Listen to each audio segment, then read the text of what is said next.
ओ भाई, पवन सिंह का रेलाई नहीं, सीधा सुधीर सिंह बांस कर दिए, बांस। हिट हो या फिट हो, भाग साला कुछ ना हो, चूहा साला साला मौका।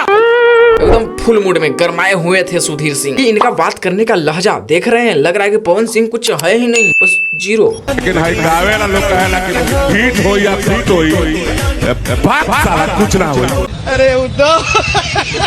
अरे भाई चलो, पवन सिंह तो वहां पे मौजूद नहीं थे, स्टेज पे मौजूद नहीं थे पावर स्टार पवन सिंह। यहाँ तो अरविंद अकेला कल्लू मौजूद थे। अरविंद अकेला कल्लू को भी लोग मुंह पे ही धो दिया। अरे राजपूत पंडित ब्राह्मण पुजारी के पैसा कमाई वालोगी लाज नहीं लगा कहानी का बेटिया पढ़ी यूनिवर्सिटी में कहूं हमने का उल्टा सीधा बोली। चलो मान लिया कि पवन सिंह मौजूद नहीं थे वहां स्टेज पे, तो पावर स्टार पवन सिंह के पीठ पीछे कुछ बोल दिया गया होगा। लेकिन भाई वहां अरविंद अकेला कल्लू तो साक्षात मौजूद थे, फिर भी सुधीर सिंह ने मुंह पे ही धो डाला। लाज नहीं लगा कहानी का बेटिया पढ़ी। ना भैया ना, ऐसी बेइज्जती हमें बर्दाश्त नहीं है, खासकर हम कह रहे हैं अपने ऊपर। ये लोग टुकुर टुकुर देखता रह गया। सुधीर सिंह एकदम खतरनाक खतरनाक बात बोलते रह गए। एक तरह से कह सकते हैं कि छोटा मोटा गलियाते रह गए, और कोई रोकने की कोशिश कर भी रहा है तो कह रहे हैं कि हटो हटो, बिना पियले हमें नासा लगता है। फुल टारगेट था पवन सिंह के ऊपर। खैर ये सारी विवाद पे आप क्या कहना चाहते हैं कमेंट बॉक्स में।